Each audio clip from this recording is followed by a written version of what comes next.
अहमदाबाद वाला जो विमान दुर्घटना हुआ ना, air India Boeing 787 dream liner, air India के ड्रीम लाइनर में हम लोग भी बैठे हैं और वो फ्लाइट दिल्ली से अहमदाबाद भी जाती है।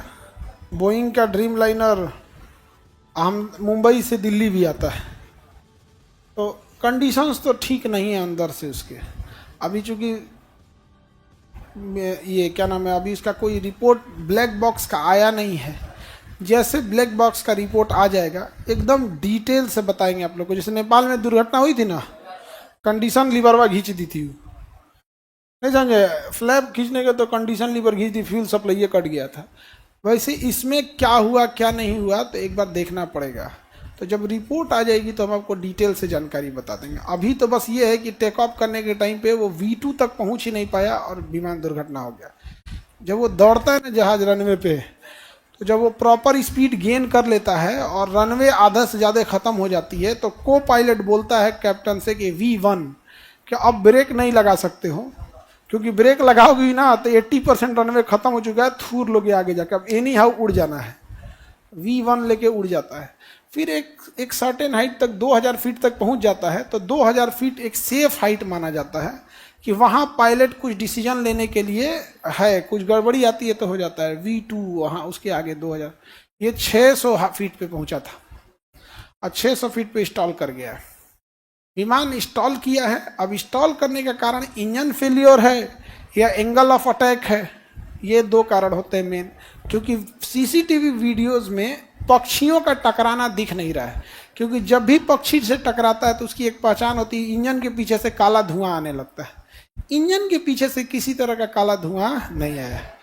या तो इंजन फेलियर है या फिर स्टॉल है। स्टॉल क्या होता है कि एक एंगल से ज़्यादा अगर जहाज उठ जाता है तो फिर इंजन कोई काम नहीं होता है। जैसे मोटरसाइकिल वगैरह दिखेगा, एक लेवल तक झुकेगा तो आप संभाल लेंगे, एक लेवल से ज़्यादा झुक गया तो कितना शक्तिशाली अब नहीं संभलेगा, उसी कहेंगे स्टॉल। अब ये स्टॉल हुआ है, ये तो दिख रहा है। अब इंजन फेलियर की वजह से स्टॉल होकर गिर गया तो इंजन फेलियर हो गया, पावर सप्लाई खत्म हो गया।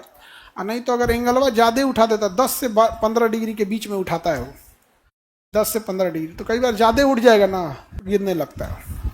अब ये इस पे पूरी तरह से जैसे एक ठो ब्लैक बॉक्स उसका रिकवर हो जाए।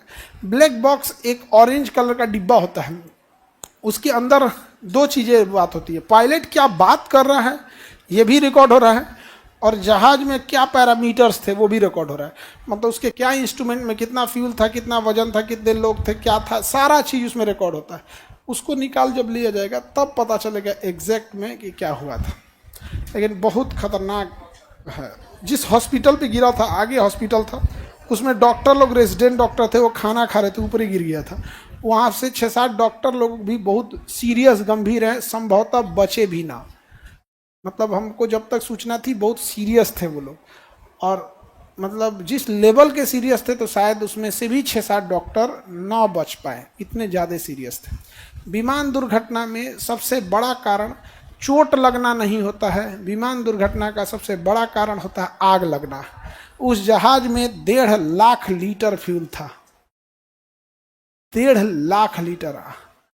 आपके पानी टंकी के ऊपर 1000 लीटर की पानी टंकी होती है छत के ऊपर, और उसमें पेट्रोल कितना, फ्यूल कितना, 1,40,000 लीटर, यानी 1.5 लाख लीटर फ्यूल था। इतना फ्यूल था। ब्लैक बॉक्स नहीं जलता, उसको उतना मजबूत बनाया जाता है, ना पानी में सड़ता है, ना जलता है, ना टूटता है, ना फूटता है ब्लैक बॉक्स। अब ब्लैक बॉक्स को जहाज के पीछे रखा जाता है, और जहाज का पिछला हिस्सा देखना अभी भी सेफ है, उसका अभी भी पड़ा हुआ है, जो बिल्डिंग के बाहर अटकल है। हाँ, समुद्र में गिरता है तो भी बचा रहता है, नहीं खुलता नहीं है। उसके अंदर 1 महीने तक की बैटरी होती है, बीकन साउंड देता है। आग उग लगने का नहीं, समुद्र में गिरता तो आग नहीं लगता। बचे तो साबरमती के सामने नदी था एक, तो उतना टाइम नहीं देता है ना। 2000 फीट पे जब जहाज चली जाती है ना, तो पायलट के पास इतना डिसीजन हो सकता है कि कुछ दाहिने बाएं सोच सके। 600 फीट की हाइट थी, 600 फीट, वो भी जमीन से 600 फीट नहीं है, समुद्र से 600 फीट है, जमीन से 400 फीट होगा। क्योंकि समुद्र लेवल से 600 फीट तो जमीन तो और ऊपर होता है, एयरपोर्ट उस जमीन पे भी सबसे ऊंचा बनाया जाता है, तो समुद्र तल से 600 फीट था। तो ऐसे तो कितना क्या ही डिसीजन लेगा वो।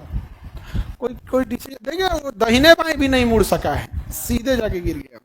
किसी भी जहाज में टेक ऑफ करने के 8 मिनट और लैंडिंग करने के, मतलब टेक ऑफ का 4 मिनट और लैंडिंग का 4 मिनट, यही खतरनाक होता है। जो भी दुर्घटनाएं होती हैं इसी समय होती हैं, बीच में कोई दुर्घटना नहीं होती। बीच में कौन चीज, ना हवा है ना बादल है ना कुछ है, लेके निकल रहा है 900 की स्पीड से। टर्बुलेंस हल्का हल्का होता है, हल्का हल्का क्या होता है टर्बुलेंस। अभी हम परसों आए थे, इतना भयानक टर्बुलेंस था कि एक आदमी 20 से जा रहा था, बैठे थे हम लोग, और लगभग 37,000 फीट पे थे और फुल स्पीड में थी। उसमें किसी को वॉशरूम जा रहा होगा, इतना तेज टर्बुलेंस मारा कि गिर गया वो बहुत तेज वो जमीन पे। यहाँ पे हमारे बगल में कोई मैगी खा रहा था, छीट दिया हमारे ऊपर। मैगी में तो पानी हो रहा था ना, छीट दिया उससे, तो हम उसको उठा के तो मैगी दिए, तो कह रहे फेंक दीजिए सर। हम दे दिए भाई, इसकी संपत्ति है। पूरा मैगी की बटोर के थोड़ा सा है हमारा, नीचे रखिए हो। अब मेरा मैगी थोड़े था कि हम रख लें। चलिए अब हम लोग यहाँ देखते हैं, इस पर डिटेल बता देंगे आप लोग से, पूरा डिटेल से बता देंगे, जैसे ब्लैक बॉक्स रिकवर हो जाएगा एकदम इत्मीनान से। और बोइंग 777 ठीक जहाज है, बट ड्रीम लाइनर ठीक नहीं है। ड्रीम लाइनर में बहुत बार समस्याएं आई हैं। मोदी जी का जो जहाज है वो 777 है, और बोइंग में 3 मॉडल बोइंग का फेमस है। सबसे विश्वसनीय है 777 और 787, यही गिरा है, इसी को ड्रीम लाइनर कहते हैं। एक 747, ये अमेरिका के राष्ट्रपति यूज करते हैं, इसमें 4 गो इंजन है। अब बोइंग 737 ये सबसे ज्यादा है, ये उतना नहीं उड़ गिरा है। बोइंग 737 ये पटना में भी यही आती है, दिल्ली में भी यही, ये ज्यादातर ये होती है। इसमें भी एक ठो है मैक्स, ये खूब गिरा है।